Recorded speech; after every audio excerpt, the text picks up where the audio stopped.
প্রিয় নবী সাল্লাল্লাহু তাআলা আলাইহি ওয়া আলিহি ওয়াসাল্লামের ক্ষমতা। আল্লাহ তাবারাকা ওয়া তাআলা আমাদের প্রিয় নবী সাল্লাল্লাহু তাআলা আলাইহি ওয়া আলিহি ওয়াসাল্লামকে যেভাবে শরীয়তের উপর যেভাবে সম্পূর্ণ 100% ক্ষমতা দিয়েছেন, প্রিয় নবী যে জিনিসকে ইচ্ছা হালাল করতে পারেন, হারাম করতে পারেন, যার জন্য ইচ্ছা কাফারা মাফ করে দিতে পারেন, ঠিক সেভাবেই সৃষ্টির উপরেও আমার প্রিয় নবী সাল্লাল্লাহু আলাইহি ওয়াসাল্লামের অনেক ক্ষমতা রয়েছে।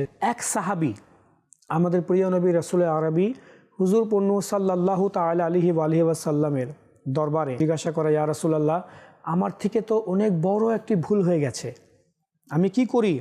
প্রিয় নবী সাল্লাল্লাহু আলাইহি ওয়াসাল্লাম ইরশাদ করেন যে তোমার কি হয়েছে? তো সে ইরশাদ করে, ইয়া রাসূলুল্লাহ, আমি রোজারত অবস্থায় আমার স্ত্রীর সাথে আমি সঙ্গম করেছি। প্রিয় নবী সাল্লাল্লাহু তাআলা আলাইহি ওয়া আলিহি ওয়াসাল্লাম যেটা এর বিধান, ইচ্ছাকৃতভাবে কিছু খেয়ে নিলে রোজা ভঙ্গ করার যে কাফারা, প্রিয় নবী সে নিয়মটি বললেন।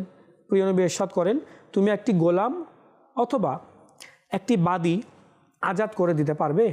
তাহলে আজাদ করে দাও। সে বলল, ইয়া রাসূলুল্লাহ, আমার কাছে কোনো বাদী নেই, আর না কোনো গোলাম আছে, আর না আমার কাছে এত অর্থ আছে যে আমি একটি গোলাম ক্রয় করে কিংবা একটা বাদী ক্রয় করে আমি তাকে আজাদ করব। তুমি তাহলে লাগাতার 2 মাস ধরে রোজা রাখতে পারবে? এই কথা শুনেও সে সাহাবী বলল, ইয়া রাসূলুল্লাহ, আমি তো অনেক দুর্বল, লাগাতার 2 মাস রোজা রাখার ক্ষমতা তো আমার নেই। প্রিয় নবী সাল্লাল্লাহু তাআলা আলাইহি ওয়া আলিহি ওয়াসাল্লাম ইরশাদ করেন, তুমি কি 7 জন মিসকিনদেরকে আহার করাতে পারবে? তা তাদেরকে আহার করাও।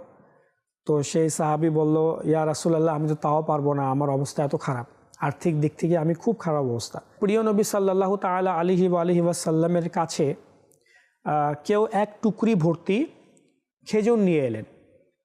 হুজুর সাল্লাল্লাহু আলাইহি ওয়াসাল্লাম এক টুকরি ভর্তি খেজুর দেখে জিজ্ঞাসা করলেন যে ওই ব্যক্তি কোথায় প্রশ্নকারী? তো সে ব্যক্তি বলল, হুজুর, এই যে আমি প্রশ্ন করেছি। তো বললেন যে এই নাও, এই খেজুরের টুকরিটি নাও এবং এটা গরিবদের মাঝে বিতরণ করে দাও, তোমার কাফারা হয়ে যাবে। সে ব্যক্তি বলে উঠল, ইয়া রাসূলুল্লাহ, দান তো তাকেই করব যে ব্যক্তি আমার চাতে অভাবী হবে। আল্লাহর কসম, মদিনার কোনো বস্তিতেই আমার চেয়ে অভাবী লোক আর কেউ নেই, আমি সবচেয়ে বড় অভাবী, তো আমি কাকে বিতরণ করব? তো প্রিয় নবী সাল্লাল্লাহু তাআলা আলাইহি ওয়া আলিহি ওয়াসাল্লাম মুচকি হেসে দিলেন। অতঃপর প্রিয় নবী বললেন, আচ্ছা, এগুলো নিয়ে যাও, তোমার পরিবার পরিজনকে খেতে দাও, তোমার এবং তোমার পরিবার পরিজনের খাওয়াই তোমার কাফারা আদায় হয়ে যাবে, এটাই তোমার কাফারা হয়ে যাবে। প্রিয় নবী সাল্লাল্লাহু তাআলা আলাইহি ওয়া আলিহি ওয়াসাল্লামের ক্ষমতা। আল্লাহ তাবারাকা ওয়া তাআলা আমাদের প্রিয় নবী সাল্লাল্লাহু তাআলা আলাইহি ওয়া আলিহি ওয়াসাল্লামকে যেভাবে শরীয়তের উপর